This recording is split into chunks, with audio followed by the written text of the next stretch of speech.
Antes de assistir, deixe seu like, inscreva-se no canal e ative o sino para receber os nossos vídeos. Muito obrigado. A equipe está trabalhando em regime de 7 dias por semana. E a equipe vem trabalhando nesse final de semana no balanço dos 30 dias. Como foi do primeiro dia até 30 dias. Todas as coisas que foram feitas no sentido de organizar o sistema, todas as situações que a gente antevê para o mês de abril, as necessidades do sistema, quais foram as principais ocorrências dos primeiros 30 dias, quais são os principais pontos que denotam atenção, correção, enfim, quais são as principais medidas e os principais acontecimentos desses 30 dias para podermos planejar dentro do nosso sistema de saúde, o SUS. Nós temos esse mecanismo de 3 itens: União, Estado e municípios. Nós temos a chamada tripartite. O SUS, eu costumo dizer que ele é um bicho de 3 patinhas. Elas precisam andar juntas para a mesma direção para o bichinho ir para frente. Se cada uma for por um lado, o bichinho começa a andar de lado ou começa a rodar. Então, como é que foi? Como é que foram os nossos diálogos? Em que ponto nós estamos? E quais são as nossas recomendações? Então, eu vou começar passando a palavra para o Wanderson, para que ele possa fazer o compilado, fazer os seus comentários, como é que está indo o volume de dados notificados, como é que a coisa tem se dado, para a gente ver em que pé que a gente está. Por favor, Wanderson.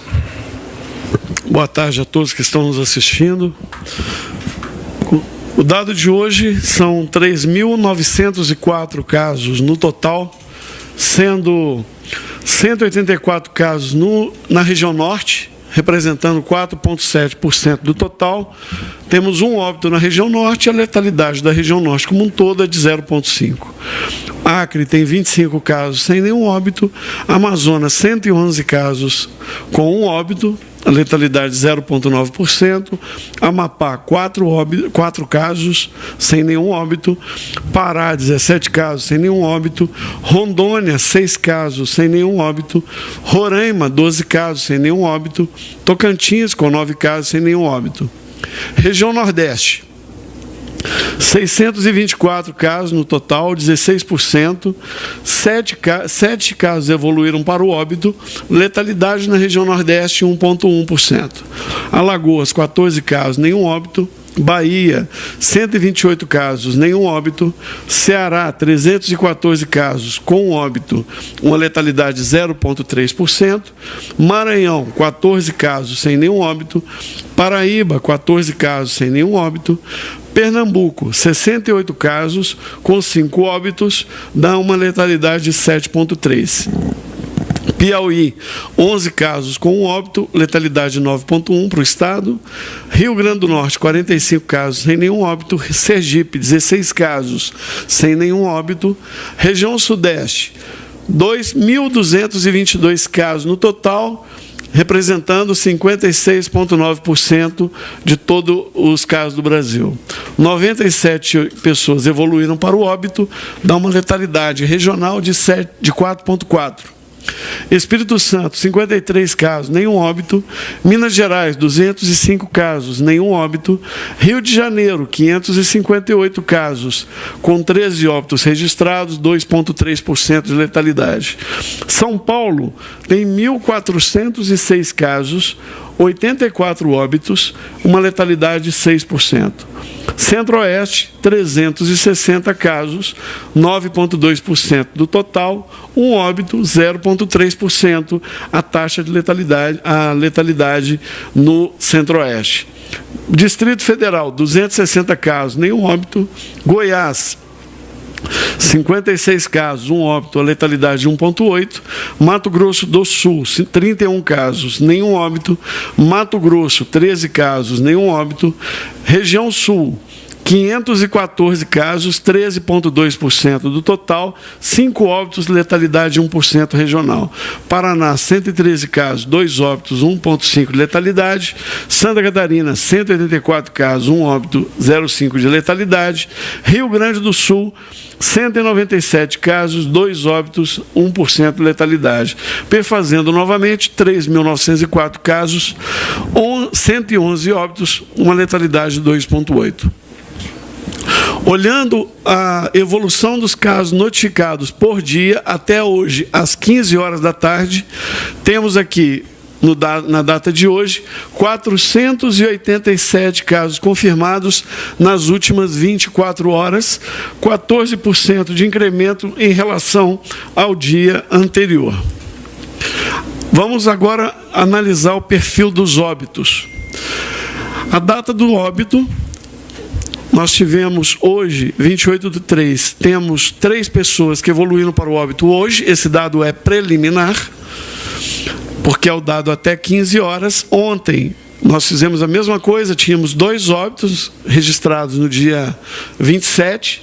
Vocês podem ver que o dia de ontem tivemos 10 óbitos no encerramento do dia. O perfil dos óbitos, 61,4% são homens e 38,6% são mulheres. 90% das pessoas que evoluíram para o óbito têm acima de 60 anos, 91 deles mais de 60 anos ou mais, 6 óbitos estão entre 40 e 59 anos e 4 óbitos entre 20 e 39 anos, nenhum na faixa etária menor que 20. Grupos de risco. De todos os casos que evoluíram para o óbito, 84% apresenta pelo menos um fator de risco.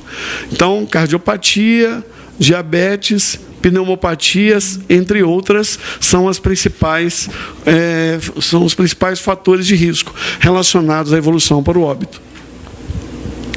Hospitalizações. Nós temos no nosso sistema de vigilância de síndrome gripal, de síndrome respiratória aguda grave, desde a primeira semana de 2020 até a semana 13, que é essa que encerra hoje, temos no total 15.140 hospitalizações por síndrome respiratória aguda grave no Brasil, incluindo influenza e outros vírus respiratórios. Destes, nas últimas semanas, então desde a semana epidemiológica número 8, nós já passamos a ter registros de casos confirmados de Covid na rede pública, ou seja, o vírus está circulando. Então, nós temos um caso na semana 8 e 48 agora na semana 13. São 569 casos do total de 15.140, 3,8%, que foram confirmados para o Covid-19.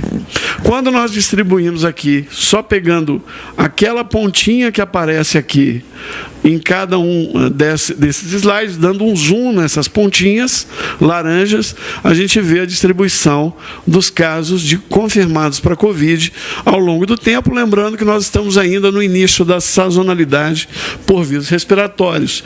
São 569 hospitalizações por SRAG confirmadas para o Covid. O que é 11, 12, 13?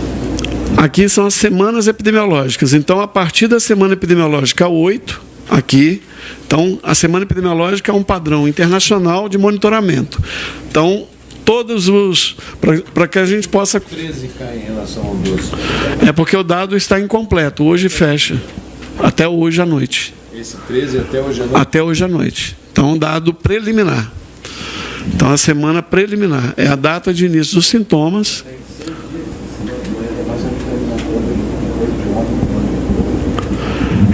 Os estados estão alimentando sistematicamente de acordo com a capacidade local.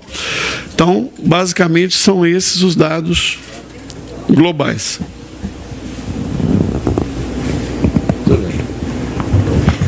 Aqui nós estamos tudo no protocolo de segurança. Passo meu celular e pego um papel ali para...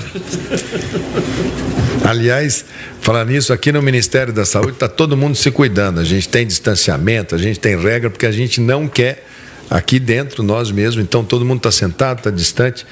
E achei muito interessante. Teve um jornalista famoso que comeu uma barriga. Ele colocou que eu tinha testado positivo, saiu todo mundo, né? Foi uma beleza. Então, cuidado, principalmente jornalista que já tem muito tempo de janelas, fiquem tranquilos. Se eu testar positivo, eu faço o meu teste de vez em quando aqui, para saber. Não tenho nem anticorpo ainda, Carmen. Sou completamente suscetível a ter. Não tenho nenhum anticorpo a situação. Então, assim que eu tiver, se eu testar positivo, pode ter certeza que eu vou vir aqui.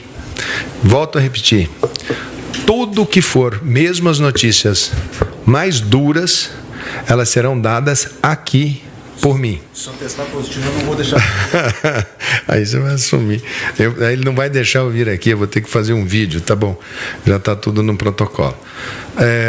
Vou passar a palavra agora um pouco para o Gabardo, para ele fazer a consideração dele aí de como que está a questão de logística, leitos de UTI, EPIs, que isso é sempre uma preocupação de todo mundo, para depois eu fazer as considerações gerais. Por favor, Gabardo. Bem, ministro, nós estamos hoje em continuidade aí durante toda a semana com mais de 40 caminhões circulando pelo país, entregando equipamentos de proteção individual. Vários voos estão sendo ocupados quase que totalmente na área de carga para fazer a entrega de vacinas, fazer a entrega de equipamentos de proteção individual, principalmente máscaras e equipamentos de UTI. O Hospital de Clínicas de Porto Alegre ontem já anunciou, já mostrou inclusive registros fotográficos dos leitos de UTI que foram adquiridos com recursos que o Ministério da Saúde, juntamente com o Ministério da Educação, transferiu ao Hospital de Clínicas, que é o Hospital do MEC. Então é uma área nova, um hospital que está para ser inaugurado aí pela metade do ano, vai ser antecipada a inauguração do Hospital de Clínicas de Porto Alegre, e de acordo com um novo plano de ação lá do município de Porto Alegre, ele deve ficar exclusivamente para o atendimento, toda a ala nova, um hospital novo, vai ficar exclusivamente para o atendimento de coronavírus. Os outros estados todos ou já receberam ou nesse momento estão com os leitos de UTI sendo instalados. Com isso a gente completa, então na semana nós completamos a instalação dos 540 leitos que tinham sido prometidos no primeiro momento, e a partir de agora nós vamos colocar ventiladores e respiradores, mais monitores cardíacos, na medida da necessidade, conforme a evolução da doença e conforme for a necessidade dos equipamentos, nós vamos disponibilizar esses respiradores e ventiladores. Eu não sei se o Anderson vai apresentar os dados de capacidade instalada de leitos hoje, nós vamos apresentar hoje, só vai fazer algum comentário, porque aí a gente já teria algumas coisas a mais para fazer. Então, vai ficar para o próximo a apresentação dos leitos, né? Isso. Então é isso, ministro. Em relação aos equipamentos, é isso. Nós estamos com uma licitação para aquisição de mais 200 milhões de máscaras.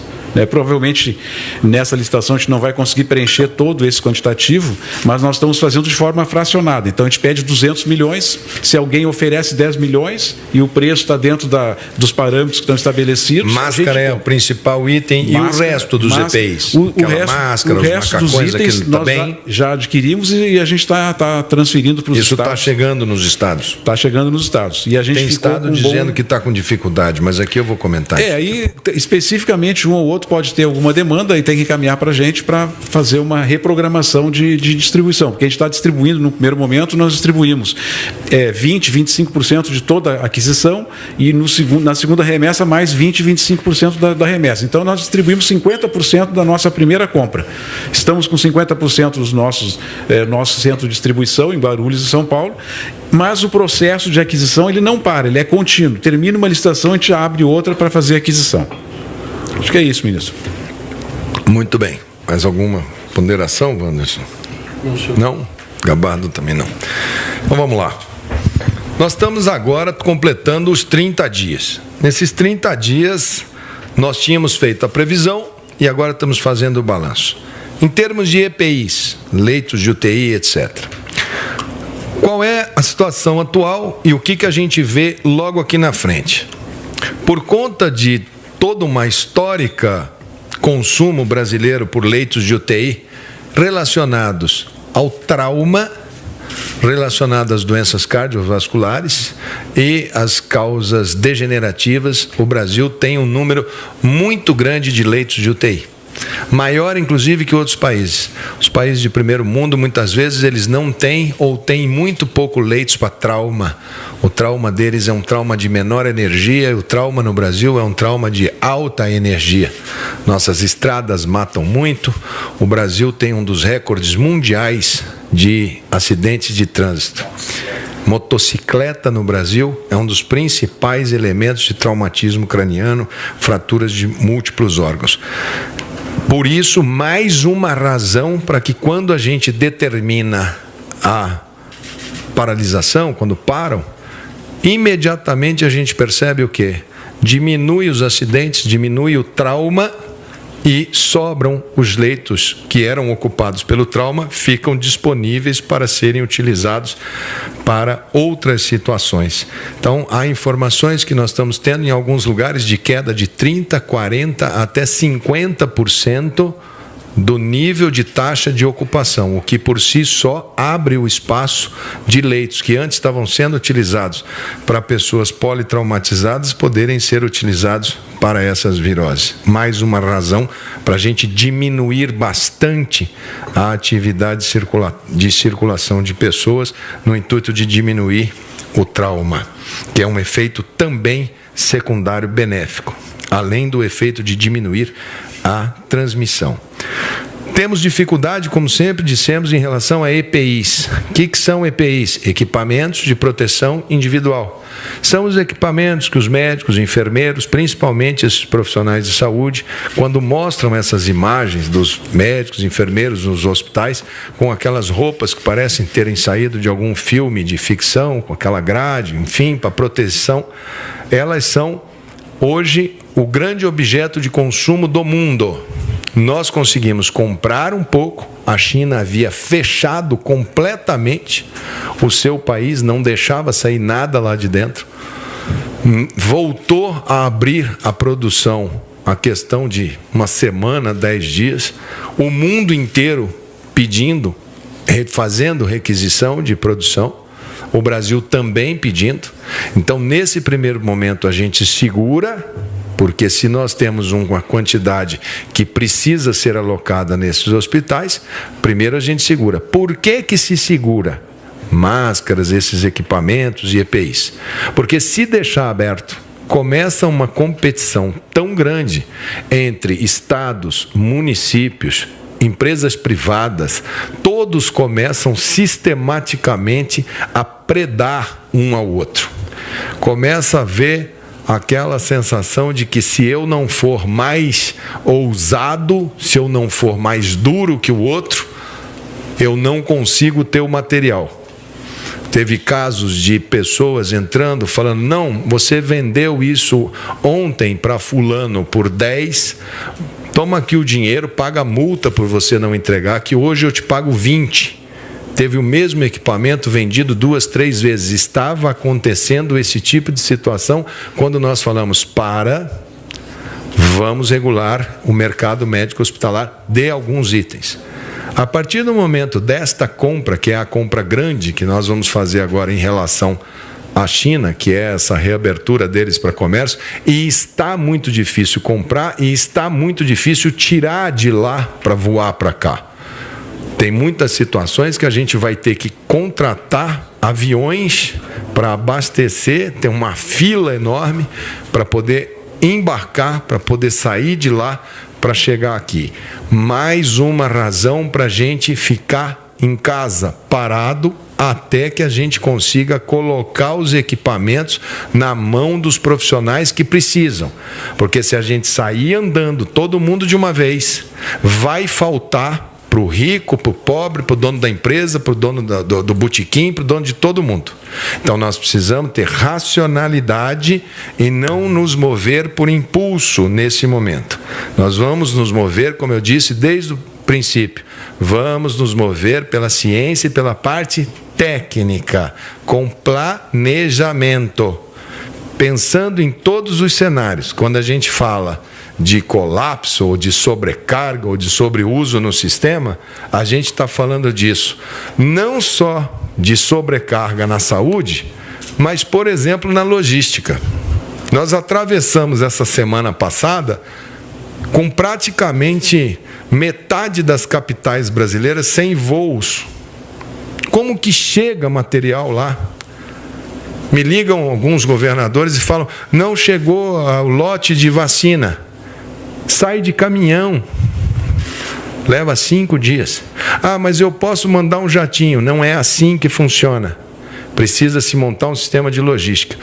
O ministro Tarcísio está trabalhando para recompor uma grande logística nacional, aonde for possível fazer voo com as companhias brasileiras, muitas vezes reorganizando regras, inclusive regras de comércio, de concorrência, para fazer um pool de empresas, para voar para determinado lugar, onde nós, Ministério da Saúde, solicitamos que todas as capitais brasileiras tenham pelo menos um voo, num horário estabelecido diariamente. Se não tiver passageiro, que vá o material necessário para aquela cidade. Não dá para a gente trabalhar ainda. Não dá para você falar, libera todo mundo para sair, porque nós não estamos tendo condição nem de chegar com o equipamento just in time como a gente precisa. E aí eu volto a repetir. Muitas vezes aqueles tem muito, hoje está cheio de professor de epidemiologia, está cheio de fazedores de conta, de cálculos. Prestem atenção, esta epidemia é totalmente diferente da H1N1. Eu tenho colegas, eu fui gestor e também enfrentei essa epidemia de H1N1, também tomei providências, mas havia uma diferença enorme, havia um medicamento que todo mundo tinha na mão. Existe uma diferença enorme, porque aquela H1N1 daquela época existia uma perspectiva de vacina, porque era da classe da influenza. Não há receita de bolo. Quem raciocinar pensando nesta aqui foi assim, vai errar feio. Essa não é assim. Essa causou não uma letalidade para o indivíduo. Não é esse o nosso problema. Nem daqueles que falam assim, ah, essa doença vai matar só 5 mil, só 10 mil. Não é essa a conta. A conta é, esse vírus, ele ataca o sistema de saúde e ataca o sistema da sociedade como um todo. Ele ataca a logística, ele ataca a educação, ele ataca a economia, ele ataca uma série de estruturas no mundo. Não adianta pensar na sua estrutura municipal. Ah, eu preciso... Teve aí um prefeito em Cotia. Ele entrou, falou, já que a fábrica é aqui no meu município, eu pegar uma liminar. E teve um juiz que deu a liminar. O senhor está errado também de ter dado essa liminar. Para que ele entrasse lá dentro e retirasse 30 respiradores da fábrica. É inadmissível. Porque em Cotia pode ser necessário 5, 10, 15, mas pode ser que aqui do lado, no Rio de Janeiro, seja precisando de, desesperadamente, de 1 ou 2. Não pensem que vocês vão, todo o Brasil vai colocar em toda a cidade brasileira um enorme CTI, porque não existe nem sequer pessoa suficiente para operar CTIs onde não existe essa expertise. Não é porque o indivíduo é médico, eu sou médico e eu não consigo tocar uma CTI. Eu preciso de colegas com experiência em CTI, em pacientes críticos. Os CTIstas, eles andam na linha estreita entre a vida e a morte. Eles avaliam aquele paciente e são eles que interpretam milhares de gráficos e indicadores.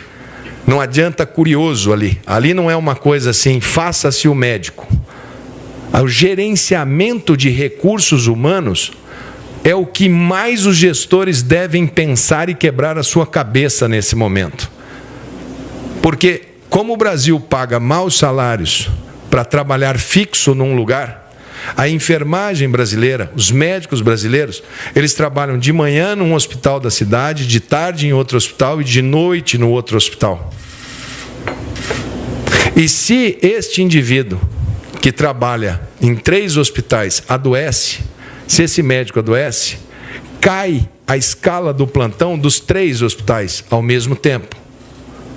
E você começa a improvisar para poder tocar o serviço.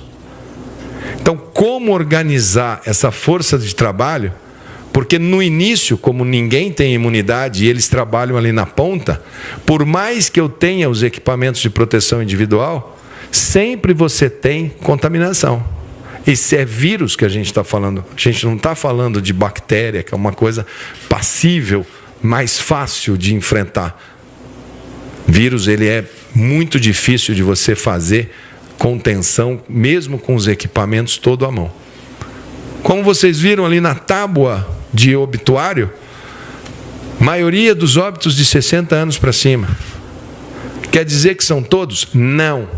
Pessoas jovens fazem quadros, poucos óbitos, fazem quadros respiratórios, tem um tempo de evolução, ela é uma gripe muito mais arrastada, talvez com menos sinais de gripe, mas ela vai 5 dias, 7 dias, 10 dias, ela cansa o indivíduo, todos eles relatam muito cansaço, até que você vai devagarinho ficando livre dela.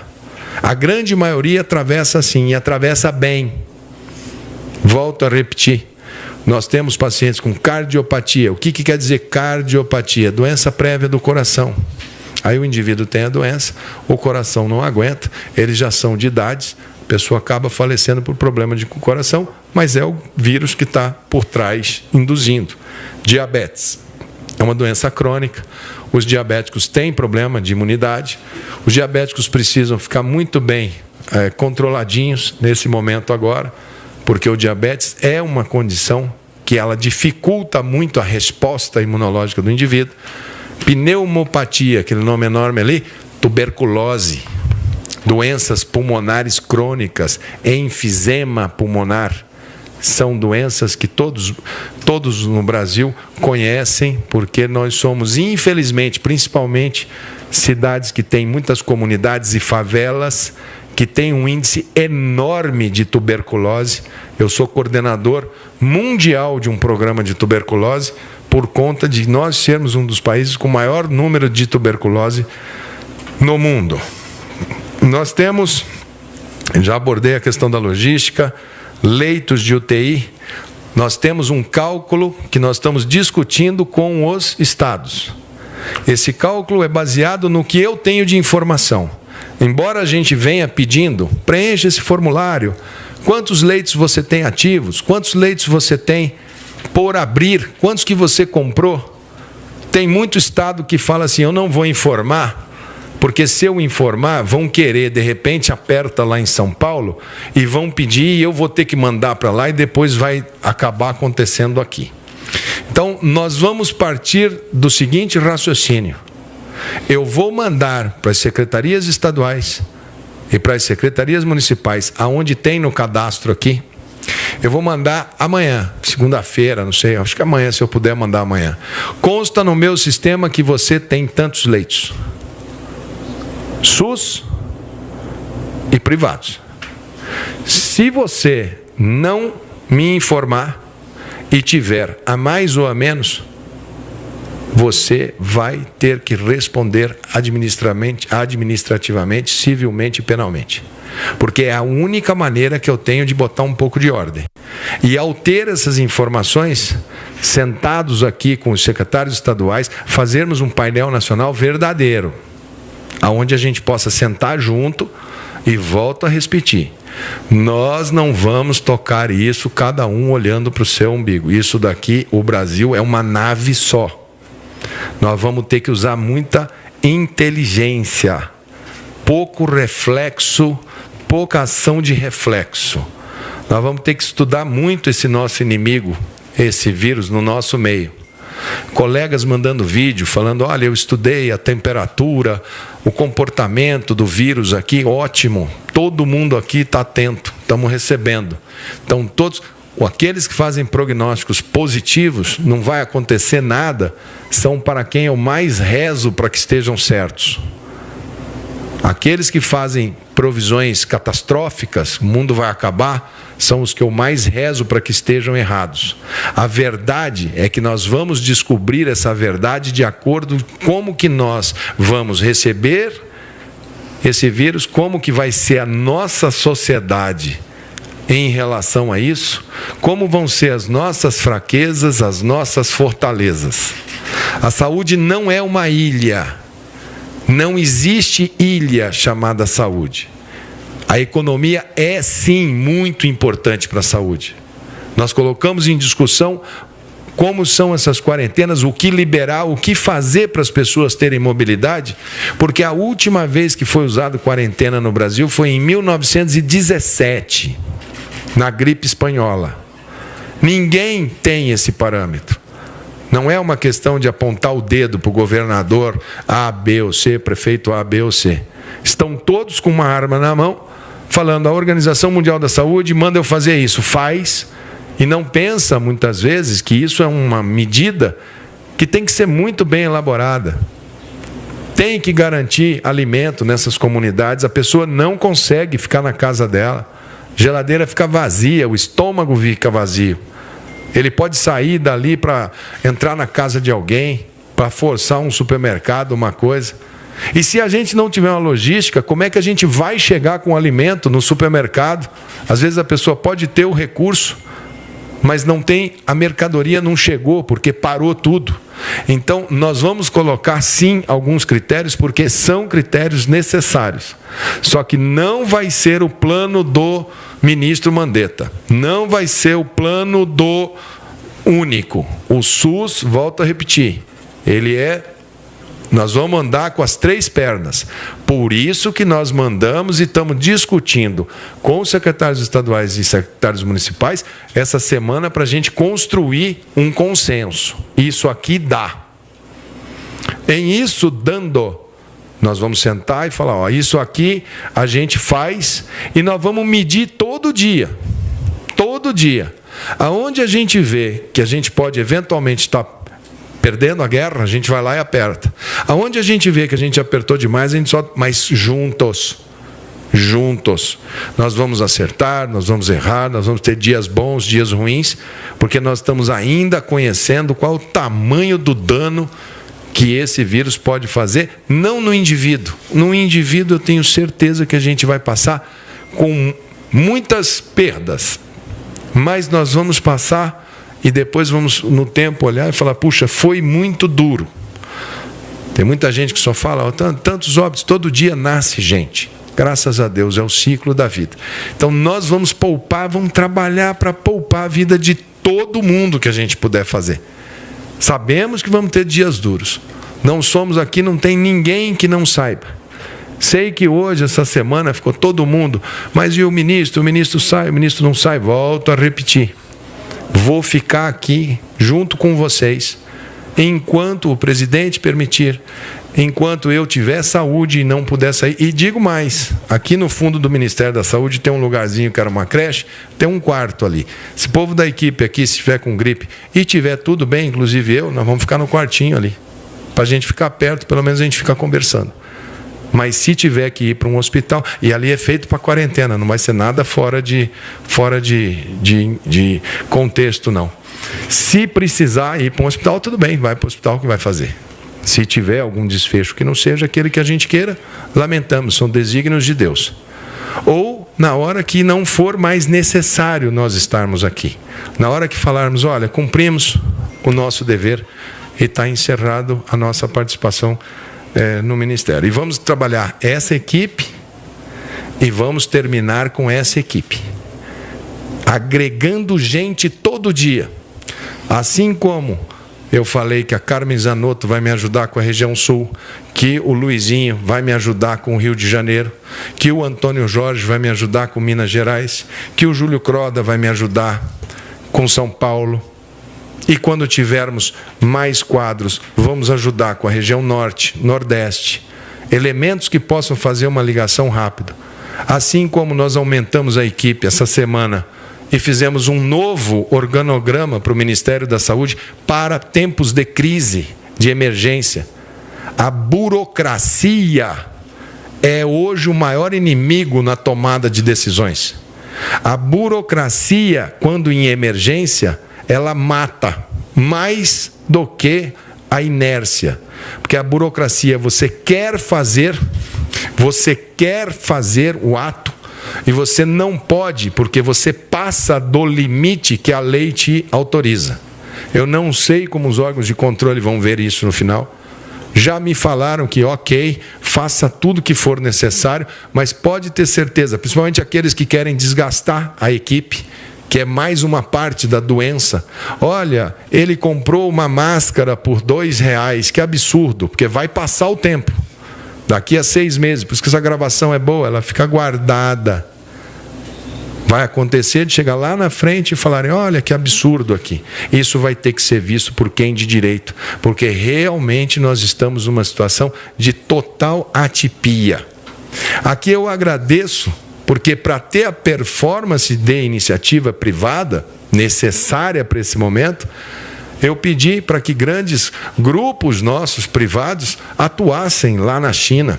A Vale do Rio Doce, que é uma empresa que tem atividades em todo o mundo, conseguiu iniciar, segunda-feira chega o primeiro lote de testes, chamados testes rápidos, que o Wanderson vai parametrizar. Aviso, não é para todo mundo. Ele tem critérios de utilização. Não pense que você vai ter um teste que você faz e fala, eu estou bem, já tenho um certificado aqui, eu vou para frente. Não é para isso. Vai ter que entender e vai ter que fazer bom uso. Senão vai fazer igual a vacina. Teve estado que chegou, eu falei, vacine o idoso e o profissional de saúde. Me ligou, em 2 horas acabou a vacina. Vacinou todo mundo, vacinou criança, vacinou adulto. Vai ter problema. Então, nós vamos começar a chegar num total e nós vamos gradativamente testar. Nessa semana que entra, se tudo andar do jeito que a gente quer, porque a burocracia é um grande inimigo, mas nós devemos estar com as 4 políticas de telemedicina. Nós vamos começar a chegar dentro da casa das pessoas. Nós vamos fazer, na semana que vem, a grande parceria público-privada, sem custo, só pelo preço de custo. E aqui eu agradeço a DASA, que é um grande conglomerado de laboratórios. Eles têm logística em todos os estados, eles colhem o sangue em todos os estados e levam para uma central em São Paulo, processam aquele exame e eles colocam de volta nos computadores da ponta. Esse vai ser a primeira grande parceria com um conjunto de máquinas que nós estamos pegando do poder público, colocando junto. Tem máquina que é do Ministério da Agricultura, máquina que está lá na Fiocruz, máquina que está lá na... Aonde? Polícia Federal, que são máquinas que podem ajudar. Nós vamos juntar isso tudo num grande centro, vamos usar essa logística deles no Brasil inteiro, vamos fazer o sistema drive-thru para fazer a PCR-RT, que é aquela do SWAB. Porque muita gente fala, o teste rápido. O teste rápido, ele é rápido para fazer, mas ele só tem sensibilidade a partir do 4º, 5º dia que você está doente. Ele marca os anticorpos que você teve em função da gripe. É muito rápido de ser feito, mas ele não tem valor preditivo. Eu vou fazer hoje porque eu não sei, eu encontrei uma pessoa, será que eu estou amanhã com esse gripe? Será que eu estou depois da manhã? Estou no primeiro dia que eu estou com suor frio, estou com uma febre. Será que é? Pode dar o falso negativo. E a pessoa achar que não está, e ao achar que não está, ela construir um raciocínio. Este teste rápido, vocês vão ver, porque o Wanderson vai explicar de A a Z. A gente usa muito para saber quando que uma pessoa pode sair do trabalho e voltar para o trabalho. Isso para quem vai ter um grande problema com os trabalhadores de saúde, isso é de uma importância ímpar. Isto é uma pérola para que a gente possa dizer como que eu volto para o trabalho. Eu, médico, peguei uma doença.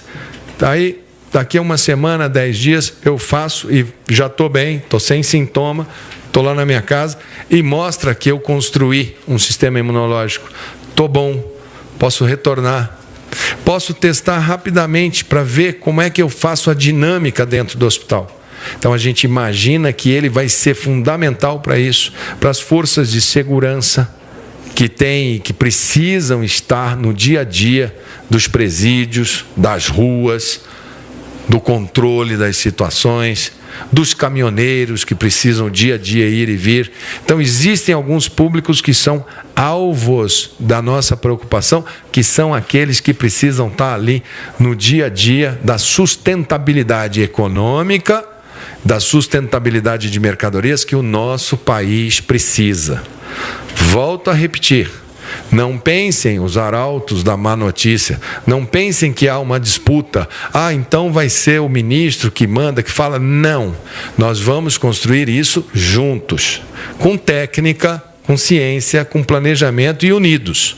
Assim é que nós vamos poder fazer um trabalho para diminuir o tamanho de estresse que a gente vai fazer. Além da Vale do Rio Doce, que está ajudando nesse processo, eu também pedi ajuda e está ajudando também para trazer mais uma carga. Eu pedi para o nosso sistema bancário, que tem conexões na China e no mundo inteiro, o Bradesco, o Itaú e o Santander. Isso não tem problema nenhum, gente, eu falar aqui, porque é assim que o mundo está fazendo, usando o que você tem de mais ágil e que possa ter capilaridade, que possa sentar numa mesa, que tenha essa agilidade que o poder público não tem. Que o poder público possa se utilizar dessas possibilidades, né? Então isso daqui é uma coisa muito importante, e as empresas todas ajudando, todas vindo num sentido de ajudar. A questão da máscara, nós temos o TNT, que é o tecido não tecido. Hoje eu já vou mandar para as grandes confecções brasileiras, aquelas que puderem ajudar, as Riachuelo, as Alpargatas, enfim, quem puder ajudar, os grupos de costureira, qual é o padrão do tecido? É uma máscara super simples de ser feita, tanto ela pode usar a borrachinha atrás da orelha, como pode usar a de amarrar, mas a de borrachinha é mais fácil de tirar, porque essa nós vamos usar principalmente, descartável também, mas vamos usar principalmente para as pessoas que ela é só uma barreira mecânica. Vamos usar para força de segurança, vamos usar para fator externo, vamos usar para motorista de ônibus, vamos usar para aqueles que estão no entorno, porque aquelas que fica para centro cirúrgico, que fica para EPI, que é para aquele profissional, se tem pouca, aquelas nós vamos deixar para quem está ali naquele local de profundo estresse. Muita gente no hospital vai poder usar essa, vai poder usar a máscara de plástico que tem de frente, que a gente já tem em boa quantidade e agora a gente começa a liberar. Então, o plano de quarentena, não existe quarentena vertical, não existe quarentena horizontal, não existe nada. Existe necessidades de arbitrar num determinado tempo qual é o grau de retenção que uma sociedade deve fazer. O lockdown, que é a parada absoluta total, ela pode vir a ser necessária em algum momento, em alguma cidade. O que não existe é um lockdown, um fechamento de todo o território nacional ao mesmo tempo desarticulado. Isso é um desastre que vai causar muito problema para nós da saúde. Então agora nós vamos ter que, junto com os governadores, a quem eu faço aqui um apelo, não façam atitudes intempestivas de entrar com ações e entrar numa fábrica de máscara e pegar todas as máscaras para si. Agora é preciso coordenar a ação nacional. Se for dessa maneira de quem pode mais chora menos, nós vamos ter um problema que talvez todos possamos chorar. Então precisa sentar e precisa organizar. A saúde tem os seus mecanismos. Nós temos o sistema de pacto e vamos fazer muita coisa com os representantes aqui, porque emergência é emergência e precisamos de agilidade. Vamos fazer muita coisa de referêndum, depois falo, porque tem que decidir na hora. E eu preciso de gente que tenha que decidir na hora, mas decidir olhando o quadro inteiro. Se for cada um olhar para o seu umbigo, vai ficar muito difícil e nós vamos poder ter muitos problemas para poder organizar um país tão complexo como esse. Nós temos gente, temos capacidade, temos o diagnóstico, temos números, basta que nós façamos tudo juntos. Não sei, cloroquina não é panaceia, não é o remédio que veio para salvar a humanidade, ainda. Estamos na pista, tem várias pistas hoje sendo seguidas, várias. Cloroquina é uma. O estudo é um estudo ainda incipiente, está sendo feito mundo afora. O que fez o Ministério da Saúde? Falou, pesquisa, vai ter um grupo que vai pesquisar, que vai fazer o cálculo, que vai responder no tempo. Esse grupo faz pesquisa. Agora, todos os outros hospitais do Brasil podem usar da maneira como vocês entendem que deva ser usado.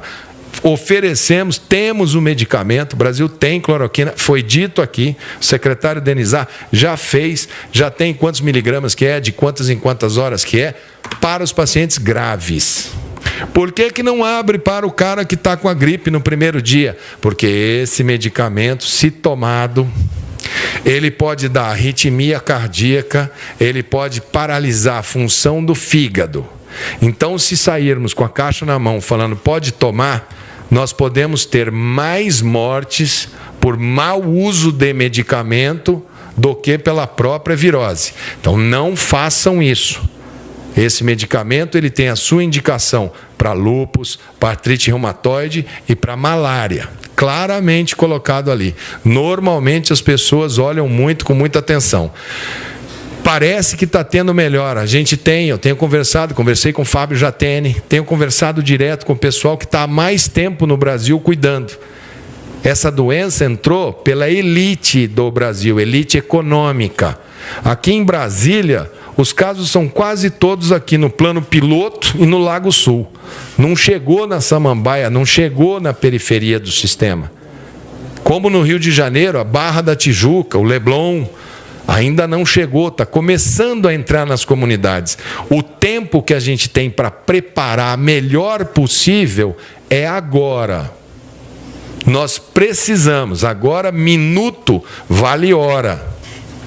E os secretários estaduais de saúde e municipais de saúde sabem do que eu estou falando.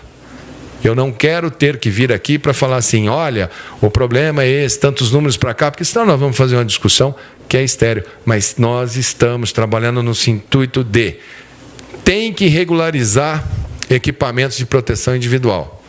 Tem que regularizar.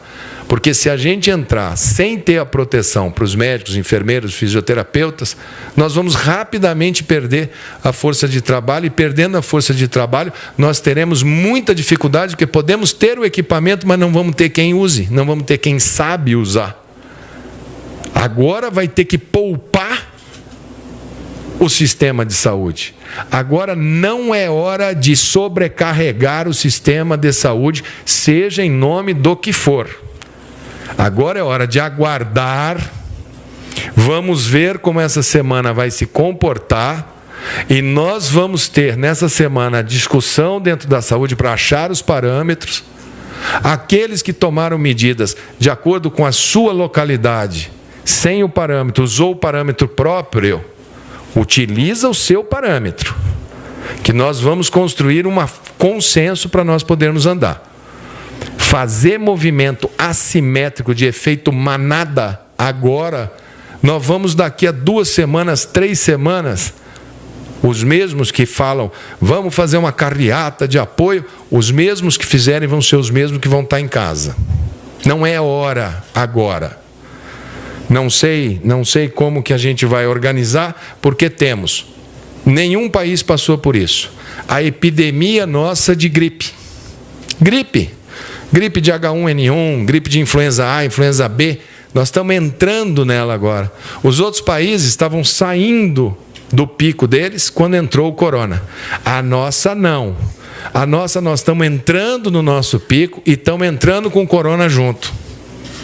Porque primeiro foi no hemisfério norte. Eles estão indo agora para a primavera deles. Eles estão indo agora para o verão deles. Nós estamos entrando no nosso outono. E ali na frente é o nosso inverno. Lembrem-se, nós estamos no mês de março. O nosso junho, o nosso julho, é o mês de pico no sul, Carmen Zanotto. Então pensem bem. Analisem bem.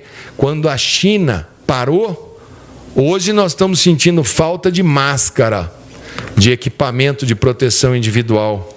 Porque a China é uma fábrica de coisas que faz em alta escala. Essa semana a Índia mandou parar 1 bilhão e 300 milhões de pessoas em quarentena. Lockdown. Fecha tudo. A Índia é onde se produz a matéria-prima, chamada IFA, de inúmeros medicamentos que a gente usa aqui no Brasil. Ela é a principal produtora mundial dessas substâncias. O mundo já está procurando outros fornecedores, mas eu posso ter daqui a 30 dias, 40 dias, 60 dias, eu posso ter falta de medicamento para diabetes, para pressão. Eu posso ter, e isso faz parte do que esse vírus fez de bagunça no planeta Terra. Não é um problema localizado. Aqueles que pensarem localmente e não tiverem cabeça e visão para ver o mundo, vão ter muita dificuldade de passar por tudo que a gente vai ter que passar. E que eu espero e rezo para que aqueles que falam que não vai ser nada, que vai ser só um pequeno estresse, que isso passa logo e acaba. Eu espero que rezo todo dia para que estejam com as avaliações. Vamos ter, e já temos, situações também, acontecem em todos os países, das chamadas mortes. Mortes correlatas não morrer de coronavírus. Mas a cuidadora do idoso não foi lá cuidar, ela tomou um remédio, a diabetes dela baixou muito, ou subiu muito, porque a cuidadora ficou doente. Aí ela morre de coma hiperglicêmico ou hipoglicêmico. Faleceu porque esqueceu, ninguém estava lá para cuidar, o idoso estava sozinho, esqueceu o gás da cozinha ligado e pegou fogo ali dentro. Essas são as correlatas. Morreu e nós tínhamos que enterrar muito rápido, então não fizemos o teste. Em todos os países, o número de mortes aumentou em mortes não relacionadas ao coronavírus, mas tem um aumento quando você compara. Vem cá, quantas pessoas morrem nessa cidade por dia? Morrem 100. Quantas morrem agora? Morrem 250. Só que de coronavírus morre 10, que eu consegui confirmar que é. Mas teve esse aumento aqui. Isso acontece. E isso muitas vezes acontece dificuldade para o próprio serviço funerário, que precisa e já foi disciplinado, já está aqui, o Wanderson já colocou na página do Ministério como que é que tem que proceder, porque se começar a ter muito, não tem como ficar esperando, não tem como fazer velório. Tem movimentos no mundo que eu quero meu direito de me despedir do meu ente, porque às vezes não tem condição. A Espanha, essa semana, não tinha esse preparo, né? Teve que manter corpos lá numa pista de gelo. Isso faz parte da quantidade de problemas que podem ocorrer nessa história. Podemos e vamos fazer as coisas com o máximo de segurança. Acredito que hoje a gente conseguiu, com muito diálogo, a gente conseguiu achar uma unidade. A saúde tem condição de, junto com a economia, compatibilizar um país de tantos contrastes, com tanta dificuldade, com as comunidades superlotadas, com as favelas, com os presídios superlotados.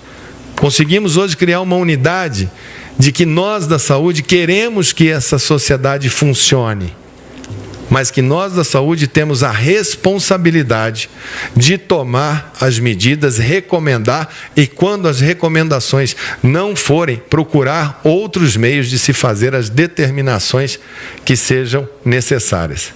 Aqueles que têm todo o direito, todas as concepções de todos os planos, que fazem leituras, que são especialistas, colaborem com o Ministério da Saúde. Muitas vezes uma colaboração que é mandada por e-mail para o COI, a gente dá muito mais valor, mas muito mais valor do que aqueles que fazem vídeos para ter 5 minutos de glória nos seus respectivos canais. Se utilizem do canal que pode receber a sua sugestão. E nós temos recebido boas sugestões. E temos adotado muitas boas sugestões. Outro dia eu vi Ah, nós vamos fazer esse respirador, aí bota 10 maquininhas. Olha aqui que legal, fica... Submeta. Eu não posso colocar uma maquininha dessa. Não é igual você falar assim, eu tenho 6 pressurizador de pneu de carro aqui que dá para colocar, é só fazer aqui que fica bom. É preciso testar. Nós estamos falando de vida. E nós vamos pautar por ciência. E nós vamos adotar as medidas por critérios científicos e planejamento. Não adianta. Agora nós temos que ter planejamento, calma, frieza. Nós temos condições, sim. Nosso sistema tem coisas fortes, estruturas fortes. Nós temos aqui divergências. O Gabardo acha que estamos muito bem, que o número de leitos está jóia, que estamos bem, de UTI. O Wanderson e o outro time do lado de lá acha que tem que ter mais leito. Eu fico no meio entre eles, procuro tomar as minhas decisões de falar compre mais, ou tá bom do jeito que está.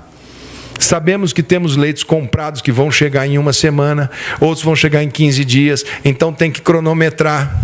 Aí se vai alguém lá dentro e fala, vou pedir uma ordem judicial, que eu vou pegar, vou entrar lá na indústria que está fazendo para o Ministério da Saúde e vou pegar uma liminar do juiz para levar para mim.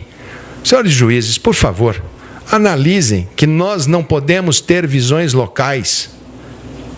Tem que ser olhado como um todo. Não pode ser feito. Essa decisão não poderá ser solitária. Compartilhe. Pergunte. O Ministério da Saúde está aqui para te auxiliar. E seremos o primeiro a aplaudir a sua decisão, desde que ela tenha nexo com o equilíbrio que o país precisa. Em imprensa, mesma coisa. Coberturas que sejam simplesmente para pensar frases ditas por mim aqui, agora, nessa noite. E sei, porque conheço o componente político de toda essa visão. Não esqueçam que eu conheço o mundo político. Eu venho também de uma experiência no Parlamento brasileiro. Conheço o mundo da administração municipal da minha cidade, já enfrentei epidemias. Conheço o mundo da gestão privada de sistema de saúde, já fui gestor de unidades privadas de plano de saúde. Conheço os sistemas hospitalares, já fui gestor de hospital também. Conheço a medicina pura e aplicada. Conheço princípios filosóficos hipocráticos que aprendi com meu pai. Perguntem quem é Hélio Mandetta em Mato Grosso do Sul, que vocês vão saber. Ética, disciplina e foco. E eu estou nessa cartilha. Eu estou com os cabeça branca da medicina brasileira no meu ouvido. Liguei para o Davi Wipe essa semana, primeiro para desejar a reabilitação. Mas fiz para ele uns 5 deveres de casa. E desejo que ele esteja muito bem. Mas eu quero saber do que está acontecendo aqui, ali, tiro dúvidas, falo com o Fábio, falo com o pessoal do Rio, falo com o pessoal da Alemanha. Estamos fazendo o melhor que a gente pode fazer. Agora é hora de unir todo mundo. Nós temos dificuldade, sim. Teremos dias difíceis, sim. Todos os números são transparentes. O que vocês precisarem saber em relação ao que está acontecendo aqui, a gente vai colocando. Agora, as coisas mudam de hora em hora, de dia a dia, de semana em semana. Pode ser que nessa semana a gente tenha uma grande notícia, uma grande andada, uma grande sacada. Nós estamos aí com muita gente trabalhando no campo, muita gente testando, muita gente querendo certeza. Os primeiros que querem dar uma boa notícia para essa nação são aqueles que estão na bancada, que estão observando.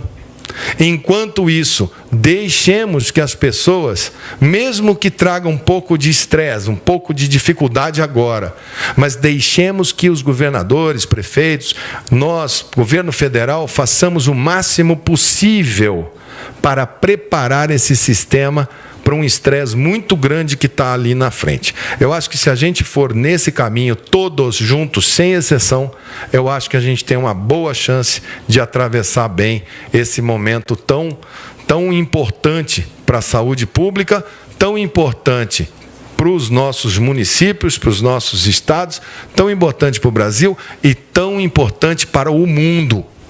O mundo sairá dessa sem vencedor, sem perdedor, mas sairá diferente, sairá um mundo reflexivo, que vai ter que repensar os seus valores, a sua dinâmica social e como que nós vamos nos comportar, porque muito daquelas questões que nos são colocadas de solidariedade, estamos no meio da quaresma, senhores cristãos, aqueles que têm como dever bíblico preservar a vida, estamos na quaresma, momento de jejum e refletir todos, fazermos o melhor que possamos fazer para esse momento. Não temos todas as respostas. Podemos ser acusados no final de termos sobredimensionado, podemos ser acusados no final de termos subdimensionado. Sabemos todos nós aqui da nossa responsabilidade, sabemos que seremos provavelmente taxados de incompetentes, ou disso ou daquilo, por causa do número de casos de fatalidade. Sabemos da nossa responsabilidade, não corremos dela, vamos ficar aqui juntos. O Sistema Único de Saúde, o Sistema de Saúde Complementar, os médicos, enfermeiros, fisioterapeutas, preparem, tenham garra, nós contamos com vocês. Eu sou parte desta família. Pedimos à sociedade que comporte-se, que prevaleja a primeira lei, a lei do bom senso. Discutam as dificuldades que o mundo está tendo. Não simplesmente olhem a matéria. Desliguem um pouco a televisão. Às vezes ela é tóxica demais. A quantidade de informação e os meios de comunicação são sórdidos porque eles só vendem se a matéria for ruim. Senão ninguém compra o jornal. Nunca você vai ser um jornal falando assim, uma pessoa estava sorrindo hoje na rua. Nunca você vai ver, a felicidade está reinando aqui em tal lugar. Isso não vende. Só vende a manchete, um óbito, morreu um óbito de jovem. E isso vende. Então, às vezes, desliga isso um pouco. Reúne a sua família e conversa. Dialogue. Veja quais são os valores. Acalmem, baixem a bola. E vamos junto, que juntos a gente vai sair dessa. Eu agradeço muito a parceria da Organização Pan-Americana de Saúde, que está aqui comigo, a Socorro Gross. Peço que a Organização Mundial da Saúde reforce os estoques mundiais. Ela precisa arbitrar isso. Não adianta sentar apenas como um observador. Ela vai ter que entrar como mediadora. Não dá para um país do PIB, como dos Estados Unidos, entrar e falar, já arrumei tudo aqui, e a gente ficar aguardando a capacidade de resposta de um único país para poder fazer essas produções. Esperamos que em breve a gente possa ter notícias melhores, dias melhores, semanas melhores. E contem com o Ministério da Saúde do Brasil.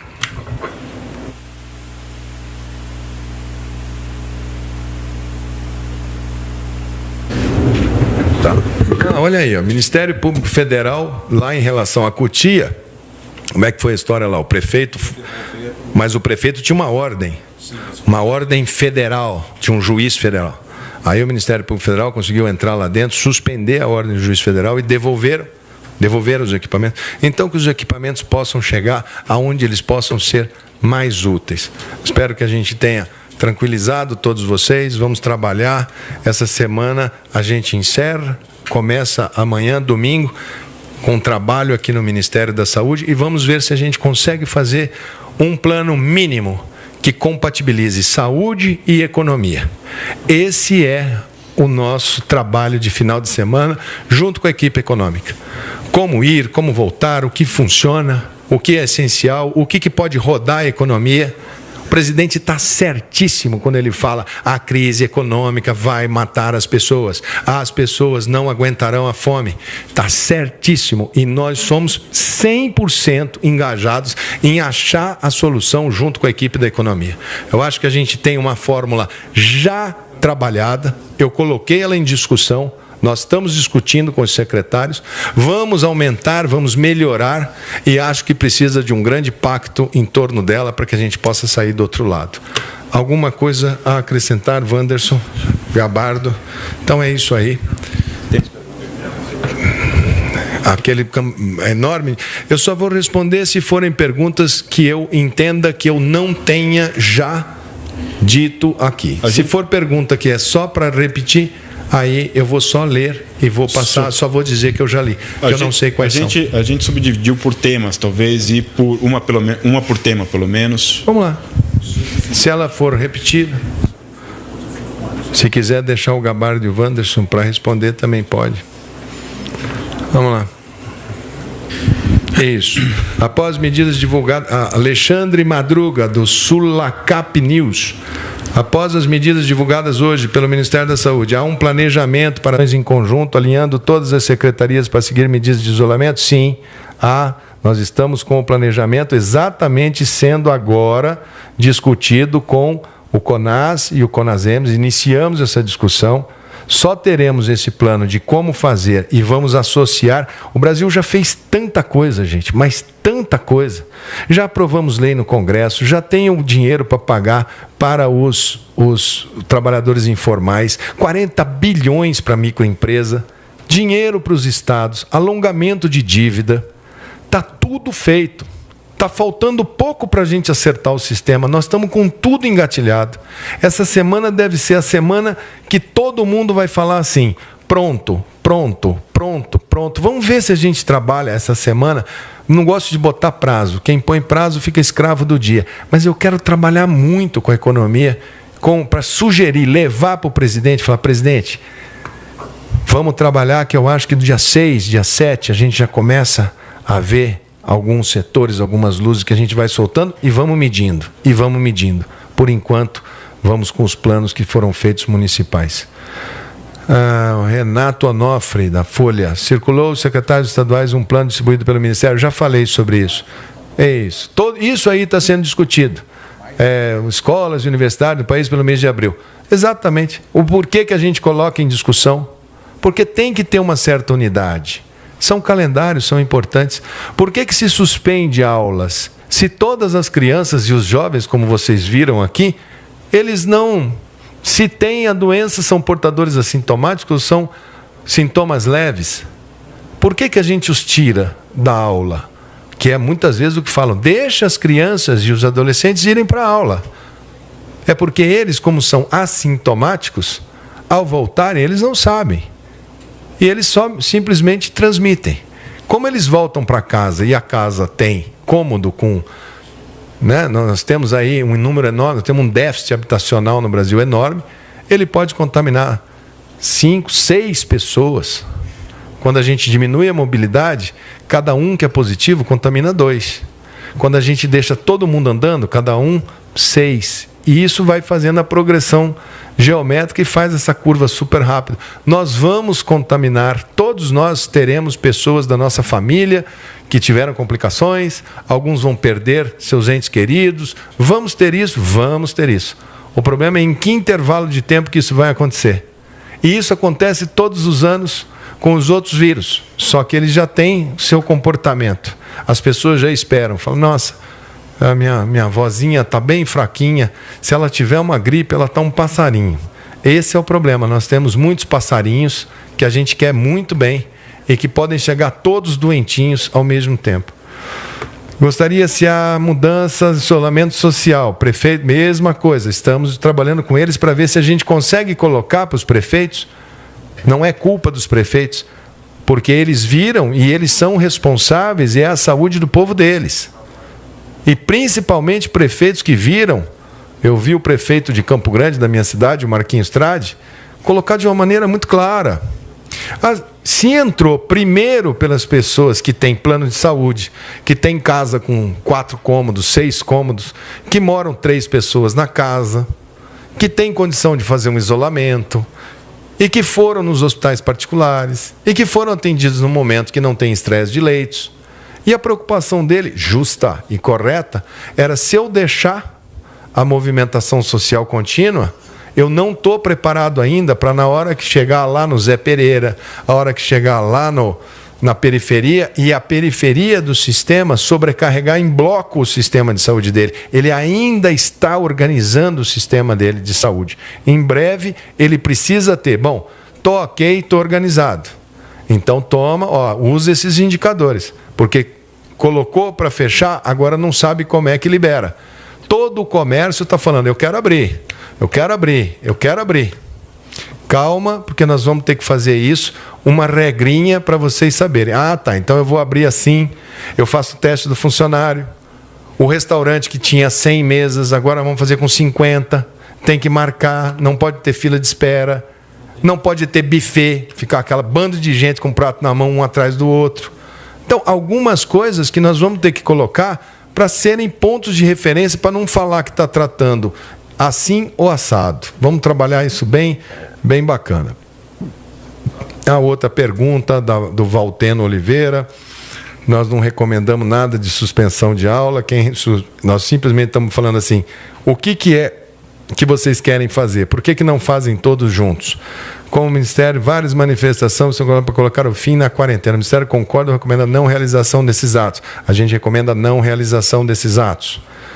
Podem falar sobre documentos que os técnicos mandaram para a Secretaria? Já falei várias vezes, nós estamos em início de discussão. Essa semana nós vamos ainda trabalhar. E isso já foi para lá, já veio para cá. É normal para nós do sistema de saúde, tá?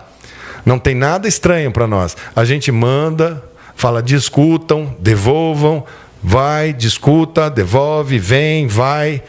Só que a gente faz isso no momento normal. A gente faz isso com 1 mês de antecedência e faz uma reunião por mês aqui em Brasília, que chama Comissão Intergestores Tripartite, CIT. Aí a gente pactua tudo, fala, então tá, vai esse dinheirinho para cá, vai fazer esse hospital aqui, ali é que a gente decide. Agora nós temos que fazer isso praticamente online. Por isso que o CONASEM está sempre aqui, que é o Conselho Nacional de Secretários Municipais. O presidente está bem ali, me olhando ali, o Williams, né? O Mauro, que é o secretário executivo, o CONAS, cujo presidente é o secretário lá do Pará, o senhor Beltrame, né? Que são os elos. Eu tenho que combinar com os dois, aí esse aqui fala com os secretários de 27 estados e o CONASEMS fala com os prefeitos dos 5.000 municípios. Se a posição não for igual, o sistema bate cabeça, começa a perguntar, mas vem cá, então é normal, isto é normal, né? Teve jornal que deu isso daí achando assim, Ministério recomenda. Não, eu sempre falo, tenham setoristas de saúde, que tendo o setorista, com certeza ele vai falar, não, peraí, isso aqui é normal no sistema. Assim que nós tivermos consenso, a gente vai falar, ok, então vamos falar a mesma língua, que é para Mato Grosso não tomar uma decisão, Rio de Janeiro outro, São Paulo outro, Espírito Santo outro, um fecha tudo, um abre tudo.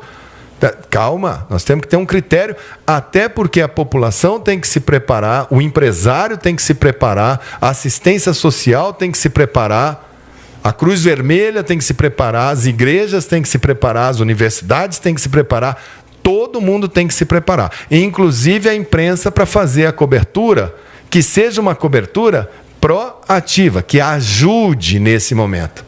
A imprensa, para apontar erro aqui, erro ali, ela só vai trazer mais estresse e seja proativa. Mas você está dizendo que a gente não denuncie? Denuncie. Ótimo, não tem problema nenhum. Mas procure mostrar e falar, estamos trabalhando. Estamos indo, vamos tentar. Esse problema acontece, puxa para cá. Tem dia que vai ser bom, tem dia que vai ser ruim.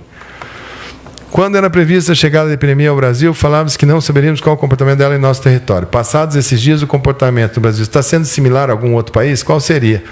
Olha, a gente fez agora o balanço de 30 dias, né?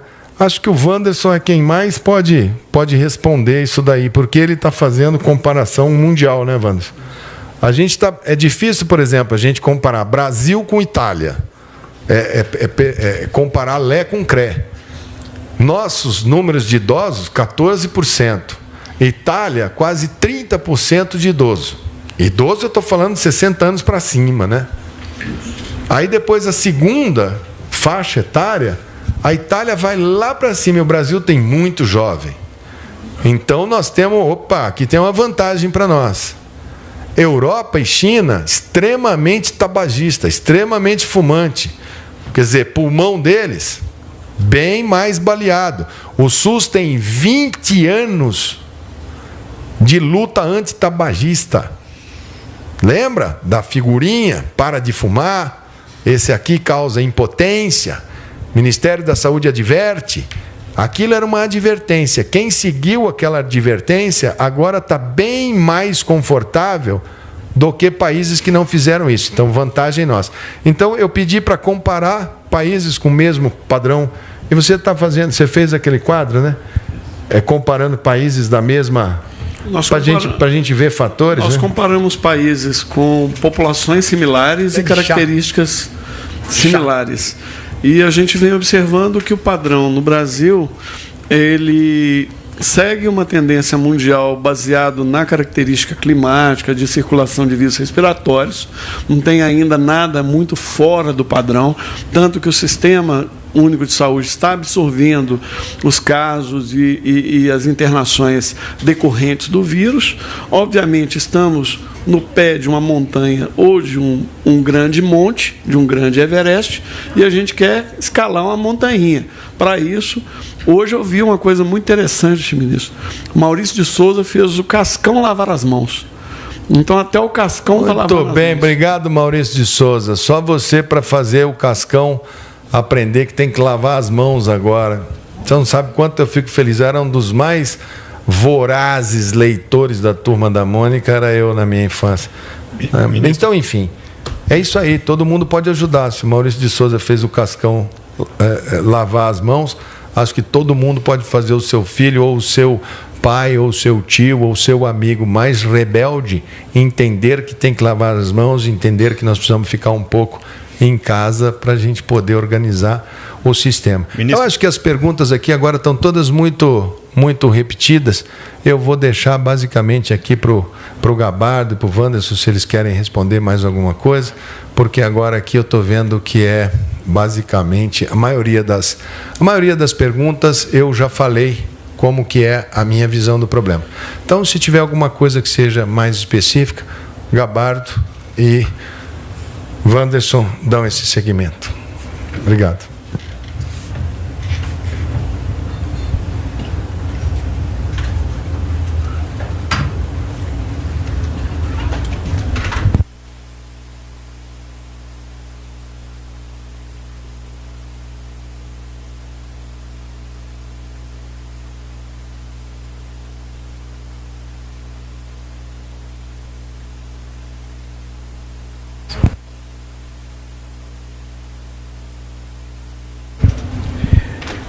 Combinado aqui com o secretário, da gente fazer mais 30 minutos de perguntas. Gustavo, sobe lá na pergunta do Metrópolis, eu vou juntar algumas perguntas. Mas...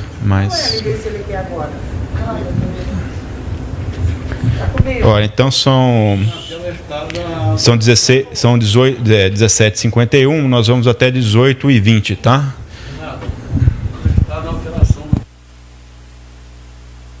Eu já expliquei no grupo, mas o Ceará ele nos alterou a notificação. Serão mais 4 casos que nós vamos inserir de óbitos no Ceará, e nós vamos alterar a tabela e disponibilizar para o grupo de jornalistas. Só corrigindo, mais 3 óbitos. Isso. Tinha 1 mais 3. No total. Ao total, 4. Com isso, ficamos 3.904 casos, 114 óbitos, 2,9% de letalidade. É uma correção que a Secretaria de Saúde do Estado do Ceará nos enviou e nós já fizemos o ajuste aqui na nossa base. Eu vou juntar 3 perguntas, se me permitem. Portal Metrópolis pergunta se o contágio está seguindo uma velocidade segura, capaz de achatar a curva de crescimento. O antagonista nos pergunta sobre um estudo do Imperial College, divulgado nesta quinta-feira, que projeta para o Brasil 44 mil mortes e 44 mil mortes. E Marco Grilo, do Globo, se a gente tem projeções para os próximos 30 a 60 dias, né, de casos infectados. Então, sobre a curva, se estamos numa velocidade segura, sobre o estudo de 44 mil mortes e sobre a projeção para os próximos 30 a 60 dias.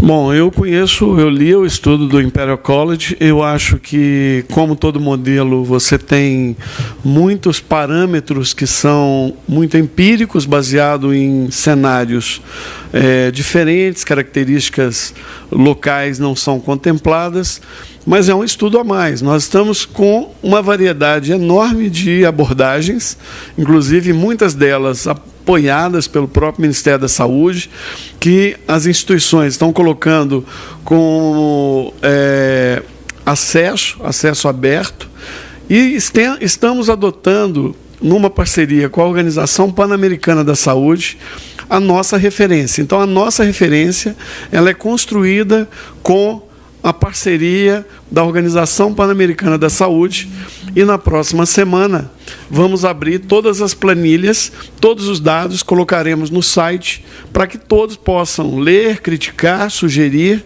a partir dos parâmetros que estamos utilizando como referência para o cálculo.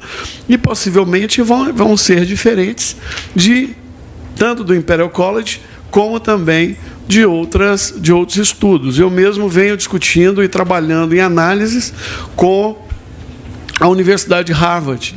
Nós estamos trabalhando, vamos publicar esse resultado. Então, estamos estudando várias metodologias diferentes, exponencial, modelos de matemática compartimental. Tem uma variedade bastante grande de estratégias. Então, esperamos buscar a precisão desses estudos, e eles vão ficando cada vez mais precisos quanto mais dados nós dispomos da realidade, porque a projeção dessas características locais ficarão mais ajustadas no modelo.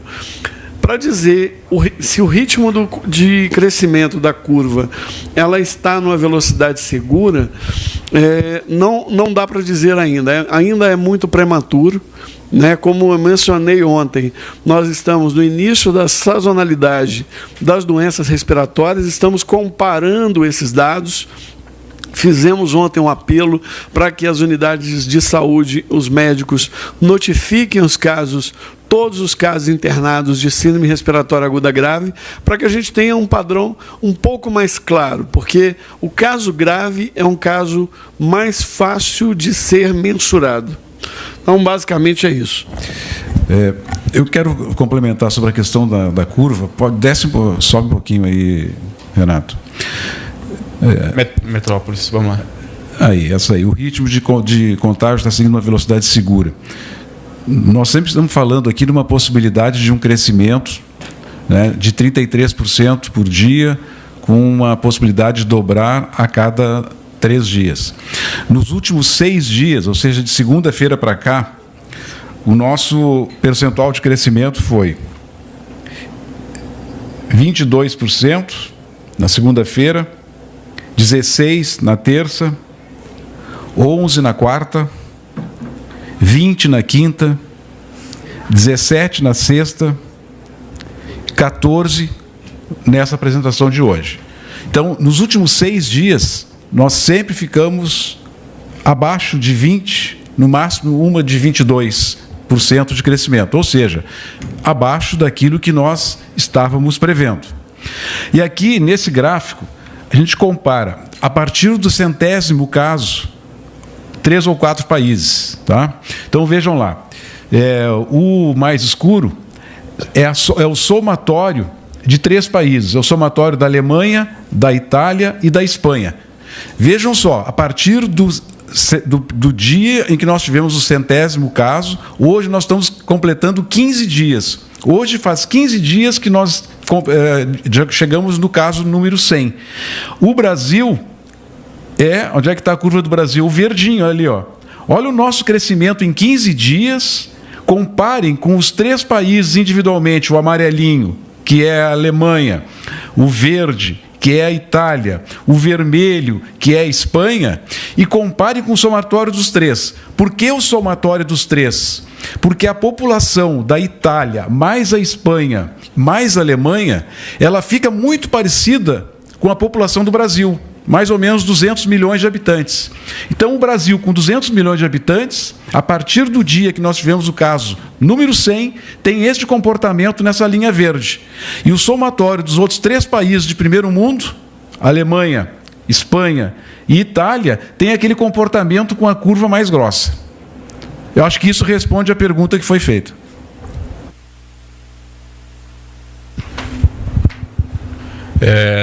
TV Brasil, gostaria que o ministro falasse um pouco mais sobre essa logística que não pode faltar, para não faltar os suprimentos. Ele comentou sobre cidades sem voos e sobre atraso nas entregas de materiais.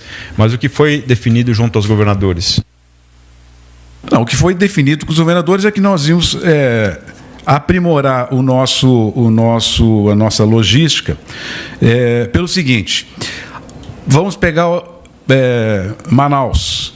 A Gol tinha 3 voos diários para Manaus, 3 voos por dia.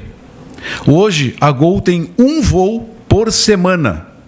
Então, mesmo de avião, muitas vezes nós temos que esperar 4, 5 dias, 6 dias para embarcar. Se for de ônibus, de caminhão, vai demorar 5, 6 dias. E mesmo de avião, está demorando muito em função da redução das opções de voos. Então, agora nós estamos com uma logística que o Ministério da Infraestrutura está nos ajudando muito, disponibilizando outro tipo de transporte, e muitas vezes nós vamos utilizar a própria Força Aérea Brasileira. Vamos usar a FAB para fazer a distribuição desses tanto medicamento quanto as vacinas, como os EPIs. Os governadores, na reunião que tiveram com o presidente e com o ministro Mandetta, reclamaram da lentidão na chegada dos equipamentos de proteção individual. E eles tinham toda a razão, porque mesmo nós já tendo feito a aquisição, nós não tínhamos conseguido entregar nesses estados, principalmente da região norte e nordeste. Mas isso já aconteceu, todos já receberam a primeira remessa e todos já receberam a segunda remessa, porque aí a segunda remessa nós mandamos numa outra logística e já encaminhamos para todos os estados. E o Roberto já está me informando que nós já estamos operacionalizando a terceira remessa de entregas de EPIs. Outra coisa que ele me fez chegar aqui às mãos essa semana, junto com a Receita Federal, Polícia Federal, nós interceptamos 271 requisições de exportação. Só nessa semana, 271 exportações estavam ocorrendo de máscaras, luvas, nós conseguimos impedir que elas saíssem do país. Outra informação, o que nós já entregamos para os estados, tá? Já foi recebido pelos estados. Máscara cirúrgica, 8 milhões de unidades. Máscaras N95, são máscaras que são utilizadas pelos profissionais da saúde. 41 mil máscaras N95. Álcool 500 deve ser 500 ml. Né? Já mandamos 66 mil unidades de álcool, 500 unidades. Álcool 100 ml. Já mandamos 100 mil unidades de álcool 100 ml. Luva cirúrgica. Já enviamos aos estados 24 milhões de luvas, 742 mil aventais descartáveis, 100 mil sapatilhas ou propés, 60 mil óculos de proteção, 290 mil toucas. E estamos com todos esses itens ainda em estoque e já com chamamento público para fazer aquisições. Estamos comprando, neste momento, 200 milhões de máscara cirúrgica, estamos comprando 40 milhões de máscaras N95, 1 milhão de frascos de álcool 500 ml, 1 milhão de frascos de álcool 100 ml, estamos comprando 240 milhões de luvas, 40 milhões de aventais, 80 milhões de aventais impermeável, que é um outro tipo de avental, 1 milhão de sapatilha, 1 milhão de óculos de proteção, 120 milhões de touca e 200 mil unidades de protetor facial. Então, Em relação a aquisições de EPI, nós estamos bem adiantados e vamos fazer aí o possível para que a partir de agora não haja mais o desabastecimento que estava ocorrendo na semana anterior. Pergunta de teste. Só lembrando que nas regras do grupo a gente dá preferências a perguntas de caráter nacional, que tem uma pergunta específica de um estado. Jovem Pan pergunta quando os testes rápidos vão começar a ser aplicados em laboratórios e como se evitar o alto índice de falsos negativos como ocorreu na Espanha. A mesma pergunta faz o Jornal do Comércio. Por favor, sobe. Quando os kits de testagem começam a chegar. E o El País adiciona se houve algum trabalho de validação dos testes rápidos para o Brasil. Eles começaram a ser distribuídos? A partir de quando serão usados? Não. Repete, por favor. Vamos lá. Quando os testes rápidos vão começar a ser aplicados em laboratórios e como evitar o alto índice de falsos negativos? Bom, nós iniciamos aqui, eu acho que é primeiro esclarecer. Teste rápido é o teste sorológico, é a captura de anticorpo. Existem dezenas de marcas diferentes. Eu olhei a marca que deu na Espanha, não é a mesma que a gente está adquirindo. Então, a gente vai fazer validação. Fizemos já inicialmente de algumas marcas. A Anvisa já aprovou algumas marcas, está também analisando outras marcas. Então, nós estamos acompanhando, monitorando o que há no mercado. É importante ressaltar que esses testes rápidos ainda não estão validados pela Organização Mundial da Saúde. Eles estão sendo testados no mundo inteiro, vários países fazendo avaliações, porque uma coisa é o que o fabricante fala que tem. Ele testa em uma amostra pequena e muitas vezes a validade é interna, ou seja, aquele resultado ele se expressa muito bem para aquelas características daquela população que foi testada. Mas quando eu jogo esta avaliação para a sociedade como um todo, este resultado pode sofrer limitações.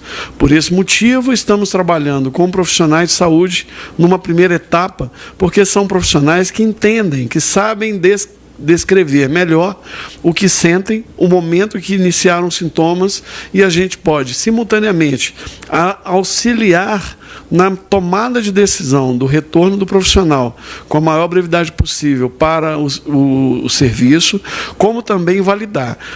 Tendo resultados promissores, a gente vai expandindo esta estratégia para outras categorias. A gente vem falando isto da mesma maneira desde a primeira vez que passamos a falar de teste rápido aqui nas coletivas. Então, não tem mudança no planejamento.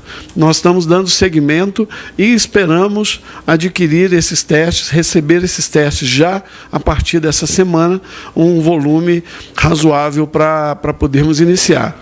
Tem uma outra característica que se mistura muito, que é o teste RT-PCR, que também é um teste rápido, ele é feito em tempo real, porém ele é feito em bancada, usando máquinas.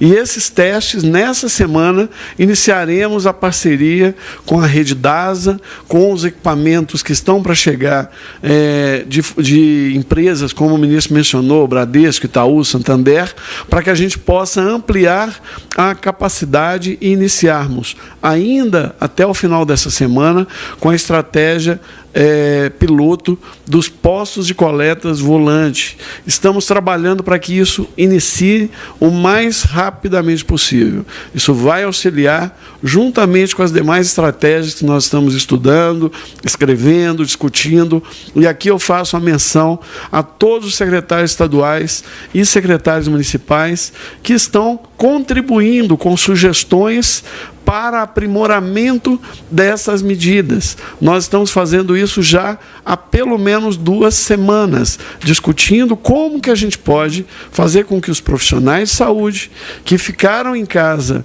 em decorrência das mudanças de critério, para que eles possam voltar com segurança para os serviços de saúde, para prestar e reforçar as equipes.